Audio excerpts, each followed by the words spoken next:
Siempre pensé que mi familia era normal. Vivía con mi mamá linda en una casa sencilla en Ecatepec, nada muy diferente de las otras familias del barrio. Ella trabajaba como auxiliar de limpieza en un hospital y yo estudiaba segundo de preparatoria. Nos llevábamos bien, platicábamos de todo, veíamos telenovelas juntas en el sillón viejo de la sala. Mi mamá siempre fue medio reservada sobre su familia. Decía que mi abuela había muerto cuando ella era joven y que no le gustaba mucho hablar de eso. Yo la respetaba, pensaba que era solo tristeza. Nunca me imaginé que estaba escondiendo algo tan pesado. Nunca pensé que nuestra vida se iba a voltear de cabeza como se volteó. Y todo empezó una tarde de martes, cuando estaba haciendo tarea de matemáticas en la mesa de la cocina. Fue cuando vi la primera sombra.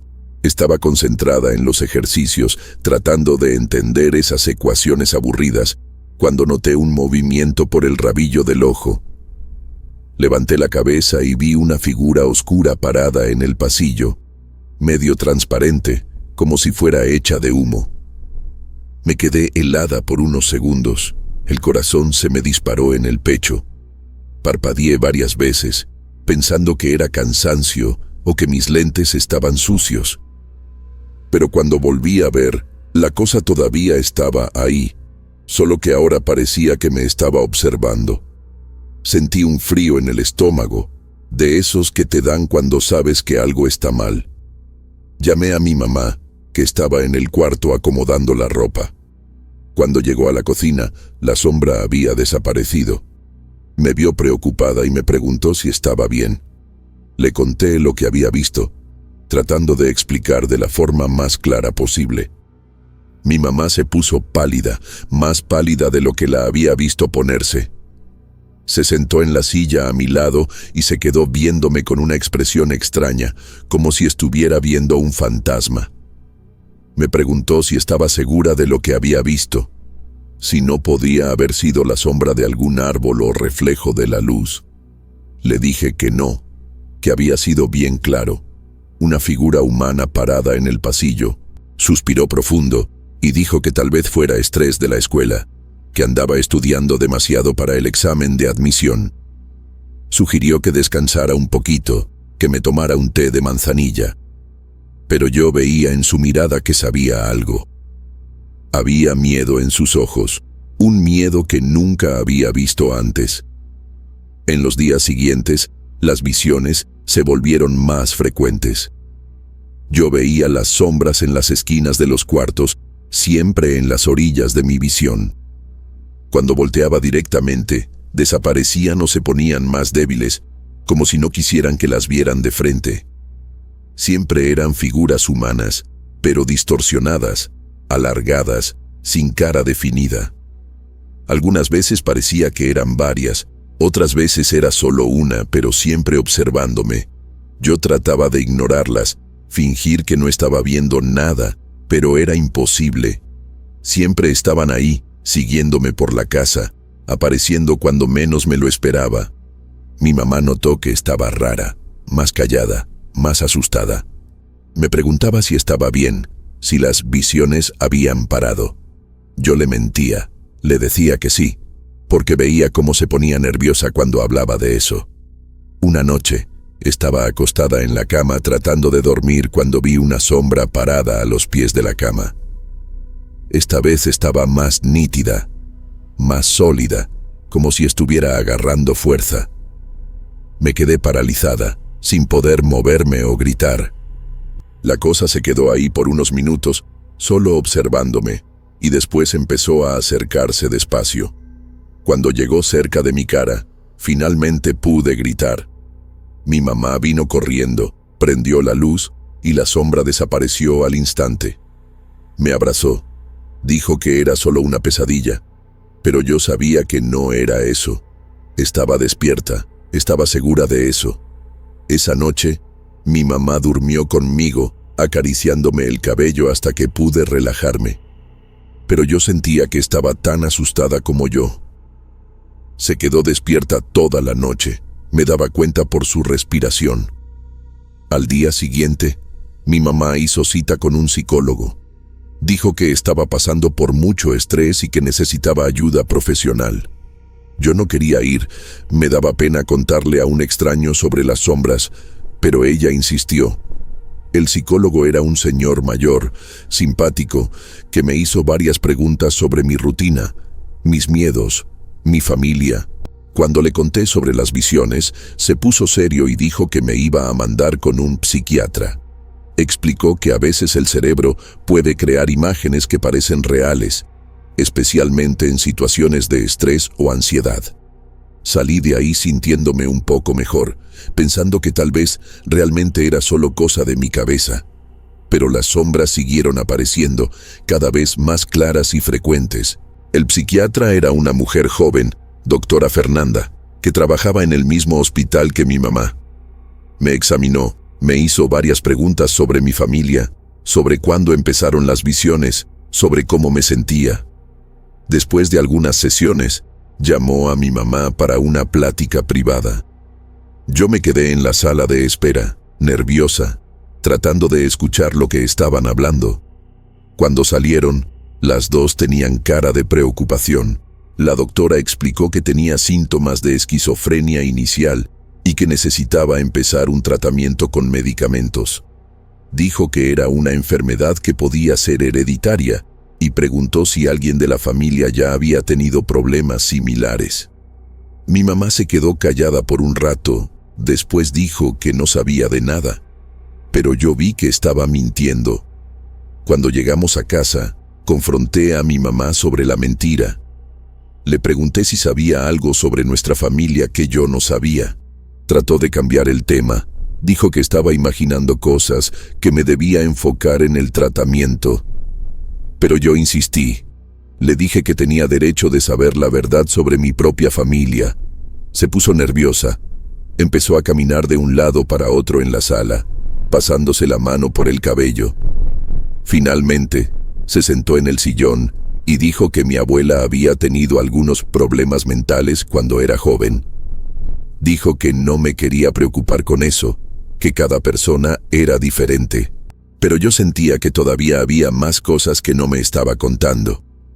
Esa noche, decidí que iba a descubrir la verdad por mi cuenta. Empecé a buscar pistas por la casa. Mi mamá siempre fue muy organizada. Guardaba todo en cajas en el closet de su cuarto. Esperé a que se fuera a trabajar y empecé a revisar.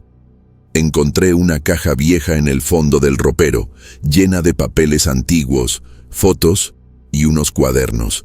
Había actas de defunción, fotos de mujeres que no conocía y 3 diarios pequeños con tapas de piel ya bien gastadas. Cuando abrí el primer diario, vi que era de mi bisabuela, fechado en 1952. La letra era difícil de leer, pero pude entender algunas partes. Escribía sobre las sombras que la seguían, sobre cómo se ponían más fuertes con el tiempo. Decía que su mamá también veía las mismas cosas y que había muerto joven por eso. Se me disparó el corazón cuando leí esas palabras. El segundo diario era de mi abuela, de 1978. La letra era más clara, más desesperada. Escribía sobre cómo las sombras empezaron cuando cumplió 16 años, exactamente como me estaba pasando a mí. Decía que trató de ignorarlas, que trató medicamentos, pero que nada funcionaba. Las sombras se ponían cada vez más reales, más amenazantes. Escribía sobre cómo su mamá se había matado a los 40 años, dejando una carta diciendo que las sombras finalmente la alcanzaron. Mi abuela tenía miedo de que le pasara lo mismo. Al final del diario, las anotaciones se ponían más confusas, más desesperadas. La última entrada era de 2 días antes de la fecha de su muerte, que vi en el acta. Tenía 39 años cuando murió. El tercer diario era de mi mamá, pero estaba casi vacío, solo con algunas anotaciones de los últimos años. Cuando mi mamá llegó del trabajo, estaba sentada en la mesa de la cocina con los diarios enfrente de mí. Vio los cuadernos y se puso blanca, como si hubiera visto un fantasma. Se sentó en la silla frente a mí y se quedó viendo los diarios sin decir nada. Le pregunté por qué me había escondido esto, por qué no me había contado sobre nuestra familia. Empezó a llorar. Dijo que me quería proteger, que tenía esperanza de que conmigo fuera diferente. Me contó que ella también empezó a ver las sombras a los 16 años, pero que logró controlar con medicamentos por un tiempo. Dijo que nuestra familia tenía una maldición, que todas las mujeres desarrollaban la misma enfermedad y morían jóvenes. Tenía 39 años, la misma edad que mi abuela cuando murió. Sentí un frío en el estómago cuando dijo eso. Mi mamá me contó que mi bisabuela había sido internada en un manicomio después de matar a 2 de sus hijos. Alegaba que las sombras le habían mandado a hacer eso, que le susurraban cosas horribles al oído. Mi abuela creció con miedo de desarrollar la misma enfermedad, pero cuando cumplió 16 años, las visiones empezaron. Trató tratamiento, trató de ignorarlas, pero las sombras se ponían cada vez más reales. A los 39 años, se colgó en el cuarto, dejando una carta para mi mamá diciendo que ya no podía luchar contra ellas. Mi mamá encontró el cuerpo cuando llegó de la escuela. Tenía 17 años en ese entonces.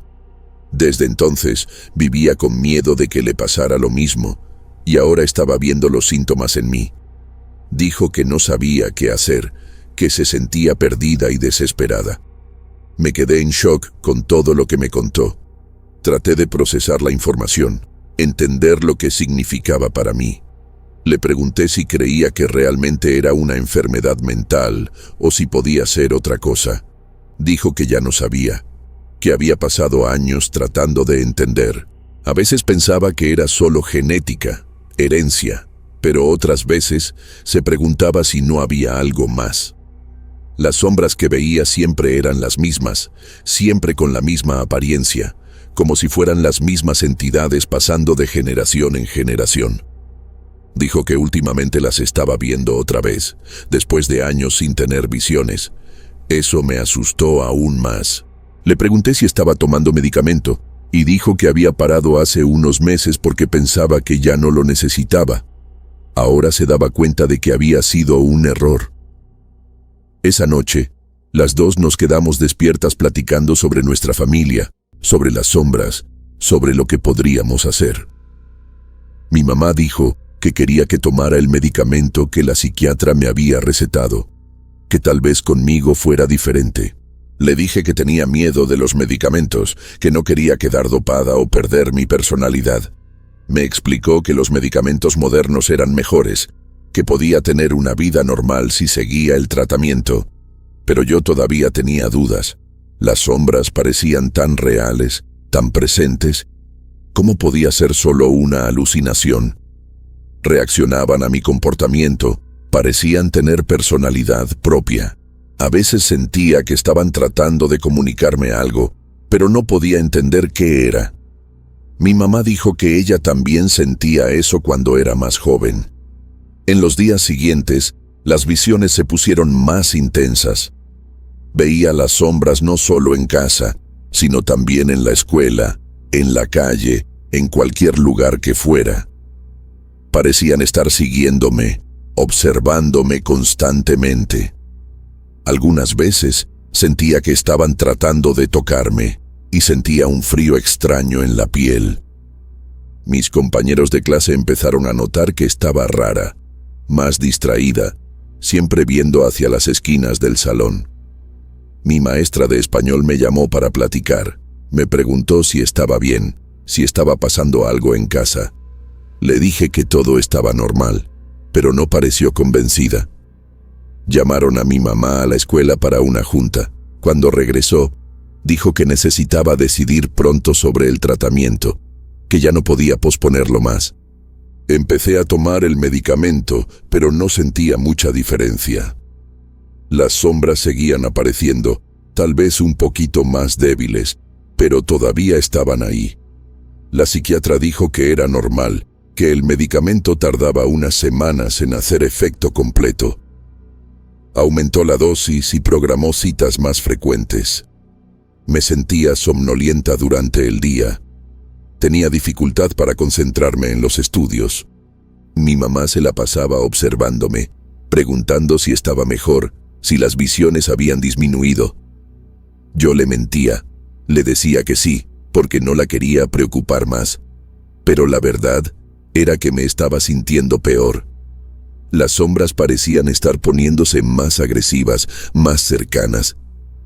A veces sentía que me estaban susurrando cosas al oído, pero no podía entender las palabras. Mi mamá también empezó a ponerse rara. Estaba más nerviosa, más paranoica, siempre viendo hacia las esquinas de la casa. A veces la cachaba hablando sola, murmurando cosas que no podía oír. Cuando le preguntaba con quién estaba hablando, decía que solo estaba pensando en voz alta. Pero yo sabía que no era eso. Estaba viendo las sombras otra vez. Estaba segura. Una noche, la encontré sentada en la sala a oscuras, viendo fijamente hacia una esquina. Cuando prendí la luz, se asustó y dijo que no podía dormir. Le pregunté si estaba bien, si estaba tomando sus medicamentos. Dijo que sí, pero yo dudaba.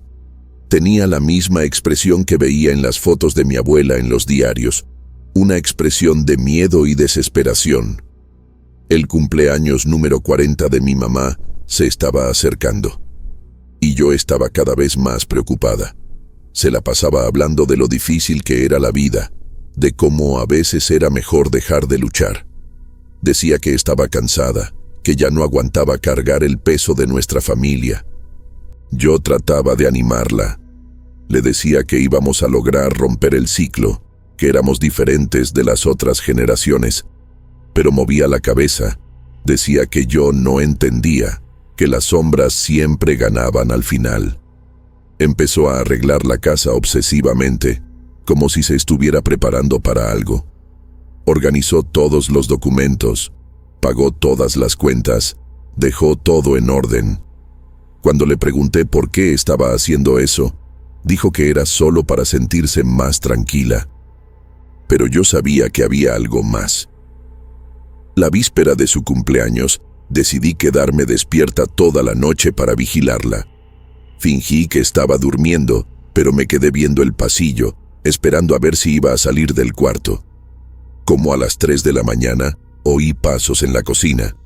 Me levanté despacio y fui a ver qué estaba pasando. Encontré a mi mamá parada en medio de la cocina, viendo hacia arriba, como si estuviera viendo algo en el techo. Estaba murmurando algo, pero no podía entender. Cuando me acerqué, se volteó y me vio con los ojos muy abiertos. Dijo que se estaban poniendo más fuertes, que ya no podía resistir. Le pregunté quiénes eran ellas, y señaló hacia las esquinas de la cocina. Yo volteé, pero no vi nada más que las sombras normales de la noche. Dijo que yo todavía era joven, que no podía ver bien, pero que con el tiempo iba a entender. El día de su cumpleaños, traté de hacer que fuera un día especial. Compré un pastel pequeño, hice la comida que más le gustaba. Traté de mantener el ambiente alegre, pero estaba distante, como si estuviera en otro mundo. Casi no tocó la comida, se la pasó viendo hacia las esquinas de la sala. En la tarde, dijo que quería descansar un ratito y se fue al cuarto. Yo me quedé en la sala viendo tele, pero estaba preocupada. Después de una hora, fui a ver cómo estaba. Toqué la puerta, pero no respondió. Abrí despacio y vi que el cuarto estaba vacío. Busqué por toda la casa, gritando su nombre. Finalmente, encontré la puerta del patio abierta. Salí corriendo y vi a mi mamá debajo del árbol de mango, con una cuerda en el cuello, tratando de colgarse. Estaba murmurando algo sobre finalmente dejar de verlas. Corrí y logré sostenerla, quitarle la cuerda del cuello. Estaba consciente, pero parecía estar en trance. Se quedó viéndome como si no me reconociera. Después empezó a llorar desesperadamente. Dijo que ya no podía luchar más, que las sombras le estaban mandando hacer eso. La llevé adentro, llamé a la ambulancia. Mientras esperábamos la ambulancia, me agarró de las manos y me dijo que necesitaba ser fuerte, que no podía dejar que me pasara lo mismo.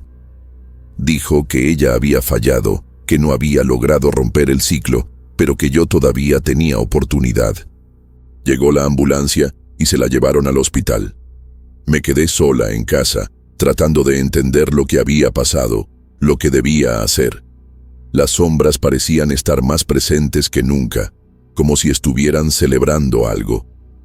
Mi mamá estuvo internada una semana en el área psiquiátrica. Iba a visitarla todos los días después de la escuela. Estaba tomando medicamentos más fuertes, parecía más calmada, pero también más distante. Decía que no se acordaba bien de lo que había pasado, que estaba confundida. Los doctores explicaron que había tenido un brote psicótico, probablemente relacionado con el estrés y la interrupción del medicamento. Querían que se quedara internada más tiempo, pero ella insistió en regresar a casa. Dijo que quería estar cerca de mí, que yo la necesitaba. Yo también quería que regresara, pero tenía miedo. ¿Y si trataba de lastimarse otra vez? ¿Y si no podía impedirlo la próxima vez?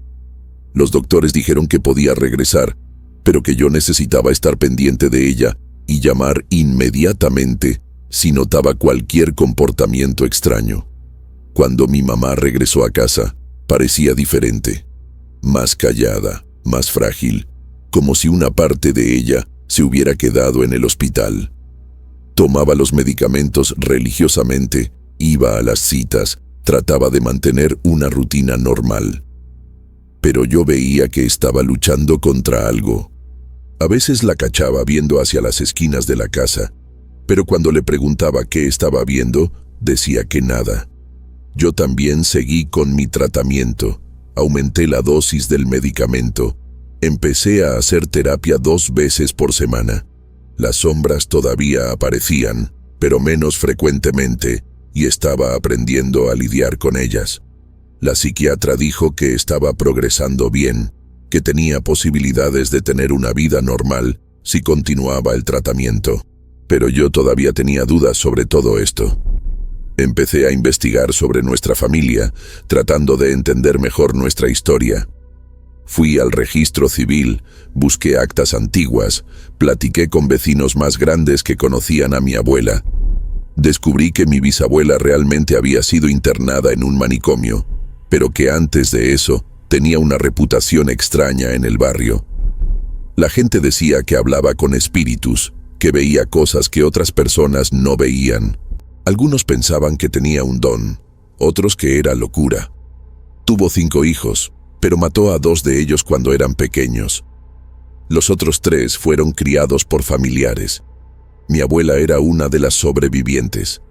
También descubrí que había otras mujeres en la familia, primas lejanas, que habían tenido problemas similares. Parecía que realmente había un patrón, una tendencia genética fuerte para desarrollar esquizofrenia. Pero mientras más investigaba, más me preguntaba si era solo genética. Las descripciones de las visiones eran muy similares entre todas las mujeres de la familia. Siempre las mismas sombras, siempre la misma progresión de la enfermedad, siempre el mismo final trágico. ¿Sería posible que fuera algo más que enfermedad mental?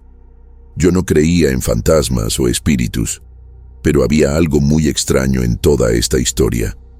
Platiqué con mi psiquiatra sobre esto y me explicó que las alucinaciones en familias con predisposición genética para esquizofrenia pueden ser muy similares. El cerebro humano tiene patrones de funcionamiento que pueden ser heredados. Entonces no era sorprendente que las visiones fueran parecidas.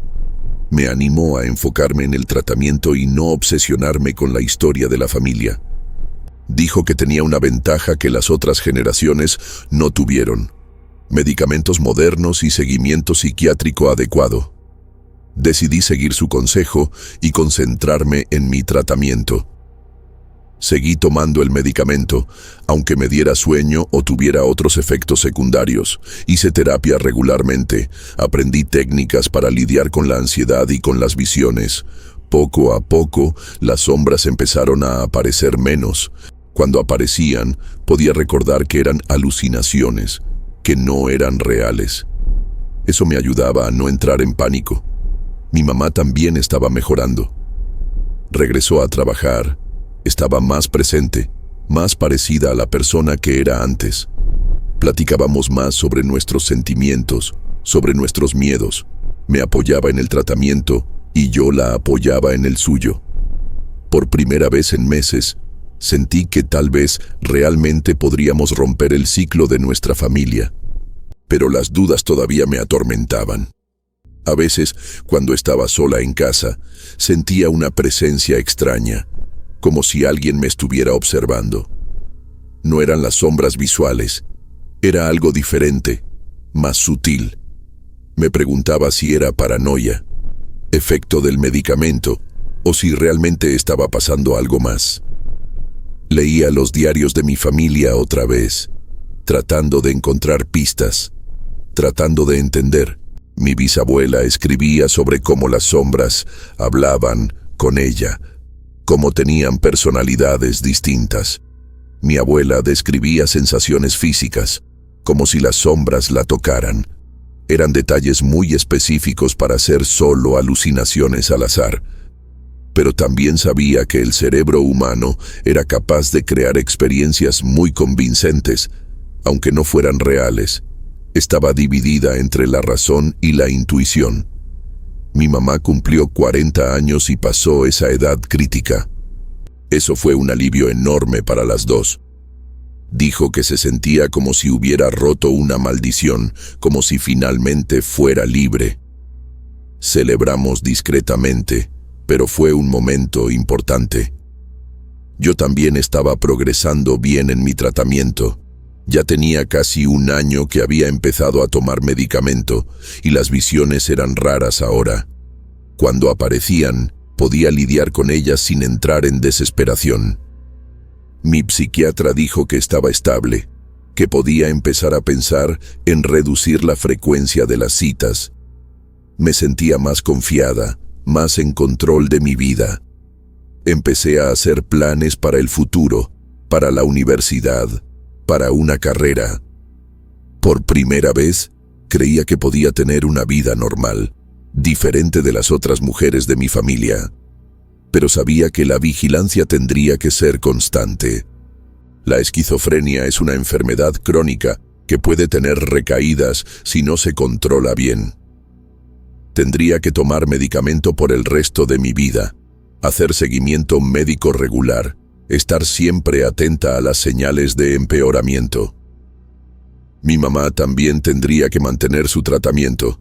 Las dos teníamos que aceptar que éramos diferentes, que necesitábamos cuidados especiales. No era fácil, pero era posible. Pensaba en las otras mujeres de mi familia, que no tuvieron las mismas oportunidades que yo tuve. Vivieron en una época en que la enfermedad mental era más estigmatizada, cuando los tratamientos eran más limitados. Tal vez si hubieran tenido acceso a los recursos que yo tengo, sus historias habrían sido diferentes. Sentía una responsabilidad de honrar su memoria, de romper el ciclo de tragedia que había marcado a nuestra familia por generaciones. Hoy, 2 años después, puedo decir que mi vida es relativamente normal. Terminé la preparatoria, pasé el examen de admisión. Estoy estudiando psicología en la universidad. Elegí esta área porque quiero ayudar a otras personas que pasan por situaciones similares a la mía. Mi mamá está bien, trabajando, saliendo con un hombre buena onda que entiende nuestra situación. Las dos seguimos nuestros tratamientos, tomamos nuestros medicamentos, vamos a nuestras citas. Las sombras todavía aparecen ocasionalmente, pero son raras y sé cómo lidiar con ellas. Aprendí que tener una enfermedad mental no significa que mi vida se acabó, que no puedo ser feliz o realizada. Significa que necesito cuidados especiales, como una persona con diabetes o presión alta. Es una condición que necesita ser manejada, pero no necesita definirme completamente. Aún así, a veces me pregunto sobre la naturaleza de nuestras visiones. ¿Serán realmente solo alucinaciones causadas por un desequilibrio químico en el cerebro?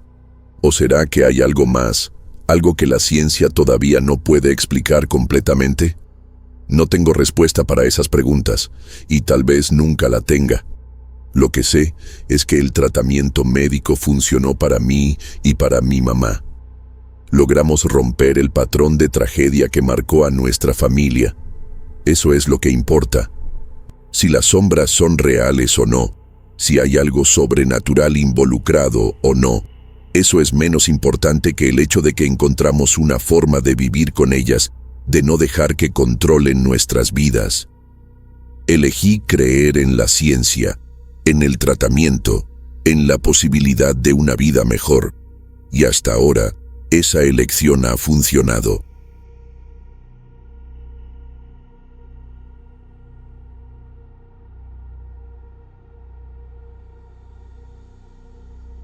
Cuando mi papá heredó la casa de la tía Marta, pensamos que era nuestra salvación. Vivíamos en un departamento pequeño en Ecatepec, Emma y yo compartiendo cuarto, mis papás siempre peleando por dinero. La casa heredada era grande, tenía 3 recámaras, patio, cochera. Mi papá Tom se puso eufórico cuando el abogado le habló de la herencia. Casi no conocía a la tía Marta, que había muerto sola a los 80 años, pero no tenía otros familiares y le dejó todo a él. Mi mamá Carol se mostró más cautelosa. Dijo que casa gratis siempre tiene algún problema escondido. Pero la situación económica estaba apretada. Mi papá había perdido el trabajo en la fábrica de autopartes, así que no teníamos mucha opción. Decidimos mudarnos en cuanto estuvieran listos los papeles. Yo tenía 17 años en ese entonces, Emma tenía 14, y ninguno de nosotros se imaginaba lo que venía. La mudanza sería dentro de la misma ciudad, así que por lo menos no tendríamos que adaptarnos a un lugar completamente nuevo. La casa quedaba en una calle tranquila de Ecatepec, llena de árboles antiguos y casas de los años 70. Era una construcción sólida, de ladrillo, con un jardín al frente medio abandonado. Por dentro estaba bien conservada, con muebles antiguos que la tía Marta había dejado.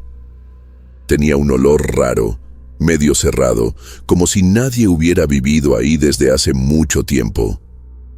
Mi mamá abrió todas las ventanas. Dijo que necesitaba ventilarse.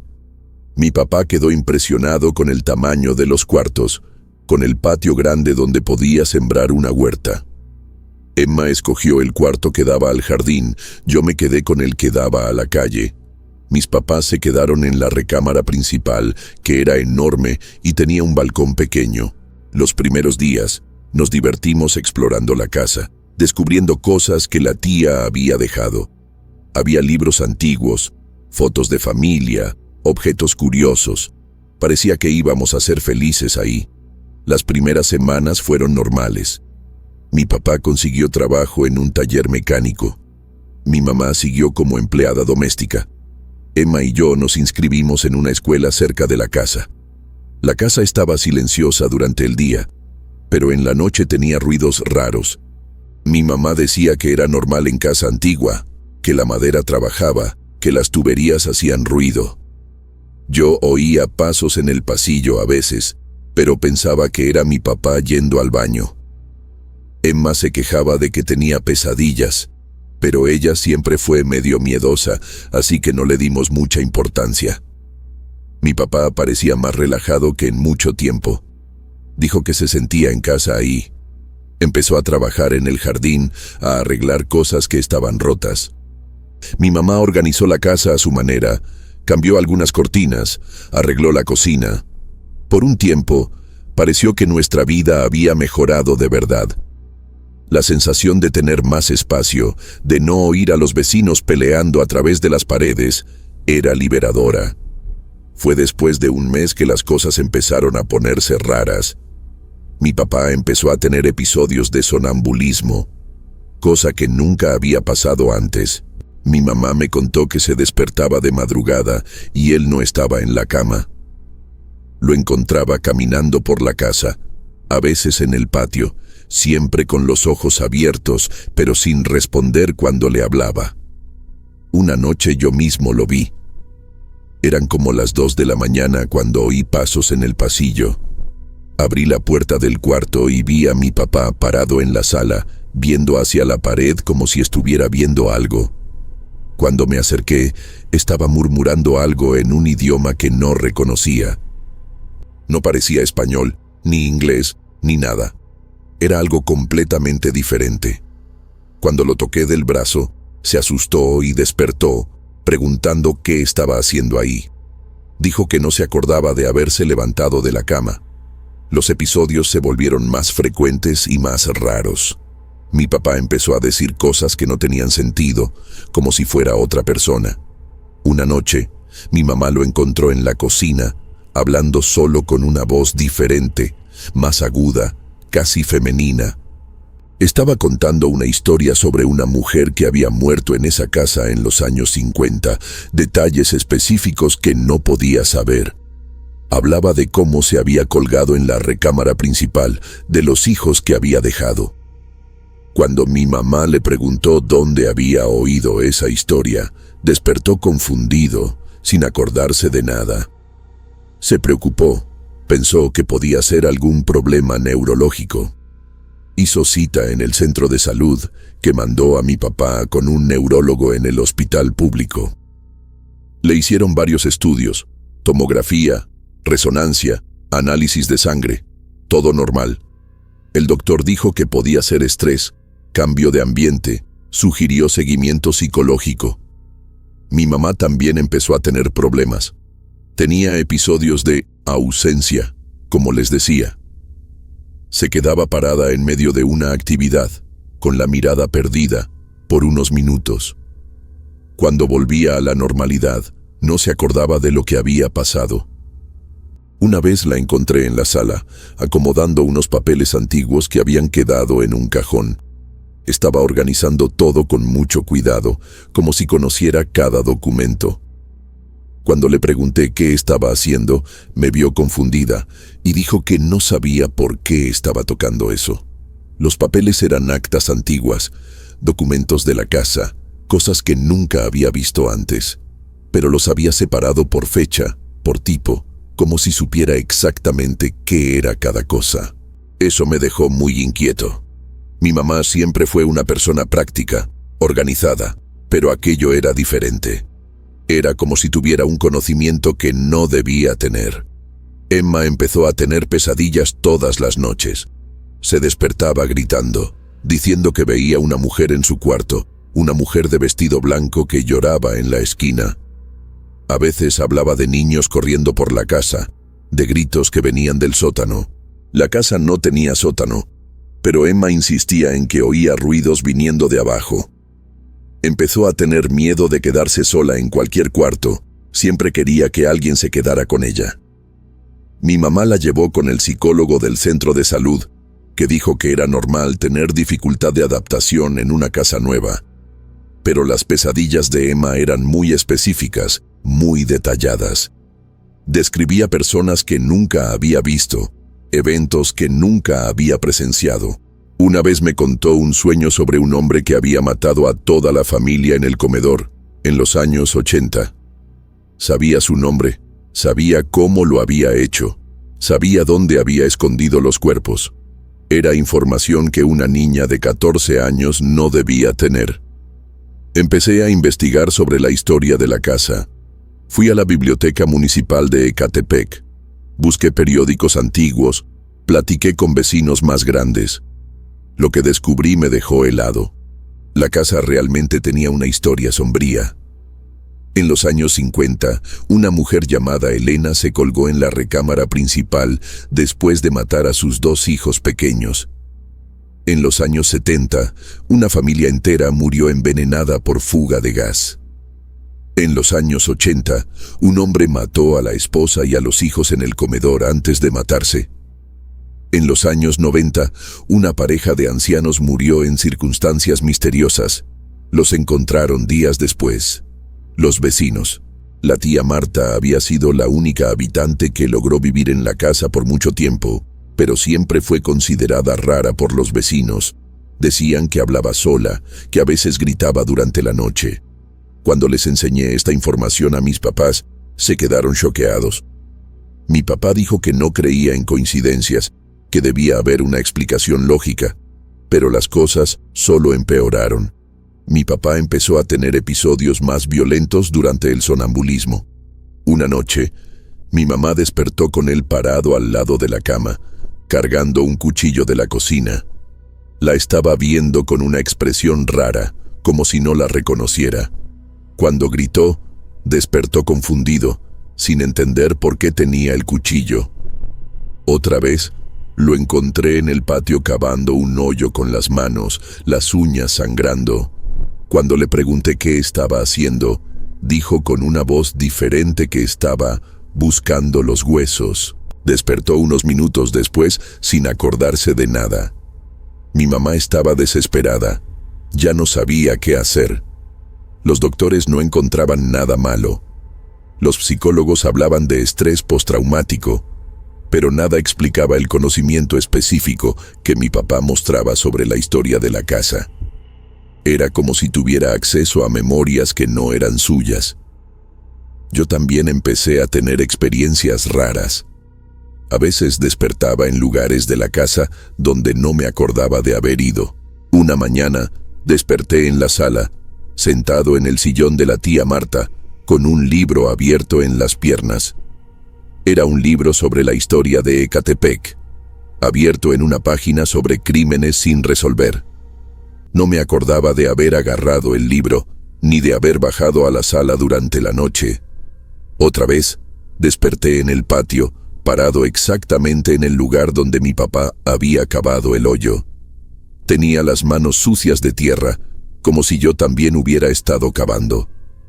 Empecé a tener miedo de dormir, miedo de lo que podía pasar durante la noche. Emma estaba cada vez peor. Las pesadillas eran constantes, casi no dormía. Mi mamá tenía episodios de ausencia varias veces al día. Mi papá alternaba entre periodos normales y episodios donde parecía ser otra persona completamente. La casa nos estaba destruyendo, pero no sabíamos cómo salir de ahí. Fue cuando encontré el reporte escondido en un cajón del escritorio de la tía Marta. Era un dictamen técnico de 1995, hecho por una empresa de ingeniería. El documento hablaba de problemas estructurales en la casa, específicamente de fugas en el sistema de calentamiento que podían causar acumulación de monóxido de carbono. El reporte recomendaba reparaciones urgentes, pero por lo que podía ver, nunca se habían hecho. Investigué sobre los efectos del monóxido de carbono y me quedé pasmado. La exposición prolongada podía causar exactamente los síntomas que nuestra familia estaba teniendo: confusión mental, pérdida de memoria, cambios de personalidad, alucinaciones, comportamiento violento. Podía explicar por qué todas las familias que vivieron en la casa tuvieron problemas similares. No era espanto, era envenenamiento por gas. Corrí a contarles a mis papás, les enseñé el reporte, les expliqué lo que había descubierto. Se sintieron aliviados de saber que había una explicación científica, pero también espantados del peligro que estábamos corriendo. Decidimos salir de la casa inmediatamente. Mi mamá empezó a empacar las cosas, ayudé a Emma a hacer las maletas. Pensamos en buscar otro departamento en Ecatepec, tal vez regresar cerca de donde vivíamos antes. Pero cuando fuimos a buscar a mi papá para avisarle que nos íbamos, no pudimos encontrarlo. Buscamos por toda la casa, gritamos, lo llamamos. Finalmente, lo encontramos en el sótano que Emma siempre decía que existía. Había una puerta escondida atrás de un librero en la despensa que llevaba a un subsuelo pequeño y húmedo. Mi papá estaba ahí abajo, sentado en el suelo, rodeado de objetos antiguos, ropa, juguetes, fotos. Cuando bajamos a buscarlo, nos vio con una expresión rara y dijo que no podíamos irnos. Dijo que la casa nos necesitaba, que teníamos que completar el ciclo, como las otras familias. Su voz estaba diferente, más grave, más amenazante. Cuando tratamos de convencerlo de subir, se puso agresivo. Dijo que no íbamos a ningún lado. Fue cuando nos dimos cuenta de que había escondido las llaves del carro y había bloqueado todas las salidas de la casa. Mi papá estaba claramente en estado psicótico, probablemente por la exposición prolongada al monóxido de carbono. Creía genuinamente que nuestra familia tenía que morir en esa casa, que era nuestro destino. Tratamos de razonar con él, explicarle sobre el gas, sobre el envenenamiento, pero no escuchaba. Decía que éramos nosotros los que estábamos confundidos, que él finalmente entendía cuál era nuestro propósito ahí. Emma estaba espantada. Mi mamá trataba de mantener la calma, pero yo veía que también estaba siendo afectada por el gas. A veces estaba de acuerdo con mi papá. Decía que tal vez tenía razón, que tal vez era mejor quedarse. Yo sabía que necesitaba sacar a mi familia de ahí antes de que fuera demasiado tarde.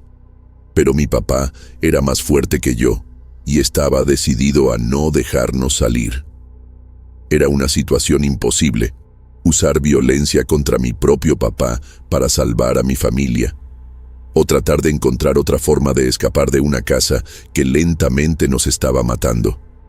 Traté de negociar con él, le dije que podíamos quedarnos un día más, solo para que se calmara.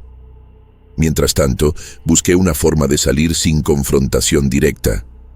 Me acordé de que había una ventana en el baño de arriba que daba al techo de la cochera. Si lograba romper la ventana silenciosamente, podía bajar y buscar ayuda. Pero cuando traté de subir, mi papá me siguió. Estaba paranoico. Pensaba que iba a tratar de escaparme. Dijo que si alguien trataba de salir, iba a hacer lo mismo que hicieron los otros habitantes. Enseñó un cuchillo que había agarrado de la cocina. En ese momento, me di cuenta de que ya no había negociación posible. Mi papá ya no era él mismo. Era una persona peligrosa bajo influencia de gases tóxicos. Tenía que escoger entre la seguridad de mi familia y la seguridad de él. Emma estaba llorando. Mi mamá estaba cada vez más confundida.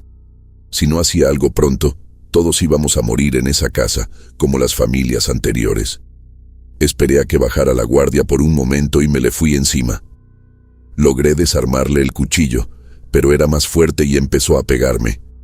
Emma gritaba. Mi mamá trataba de separarnos. En la confusión, logré empujar a mi papá y se pegó la cabeza en la pared, quedándose aturdido por unos segundos. Fue tiempo suficiente para agarrar las llaves que había escondido y correr hacia la puerta del frente. Quité el bloqueo rápidamente, abrí la puerta, les grité a Emma y a mi mamá que corrieran. Salieron, yo salí atrás y encerramos a mi papá dentro de la casa. Corrimos a la casa del vecino, llamamos a la policía y a los bomberos. Expliqué sobre la fuga de monóxido de carbono, sobre el estado mental de mi papá. Los bomberos vinieron con equipo especial. Encontraron a mi papá desmayado en el suelo de la sala. El nivel de monóxido de carbono en la casa estaba peligrosamente alto. Si nos hubiéramos quedado unas horas más, probablemente todos habríamos muerto. Mi papá estuvo internado una semana, recuperándose de los efectos del envenenamiento. Cuando volvió a la normalidad, no se acordaba de casi nada de los últimos días. Se quedó choqueado cuando le contamos lo que había pasado. Pidió perdón 1000 veces, dijo que no sabía qué le había dado. Los doctores explicaron que la exposición prolongada a monóxido de carbono puede causar daños permanentes al cerebro, pero que en la mayoría de los casos los efectos son reversibles si el tratamiento se hace a tiempo. Mi mamá y Emma también pasaron por estudios, pero estaban bien. Yo tenía algunos síntomas leves, pero nada grave. La casa fue clausurada por el municipio hasta que se hicieran las reparaciones. Nosotros nunca regresamos ahí. Mi papá vendió la propiedad a una empresa que demolió la construcción e hizo un edificio en el lugar. Con el dinero de la venta, logramos rentar un departamento pequeño, pero seguro, en otro lugar de Ecatepec.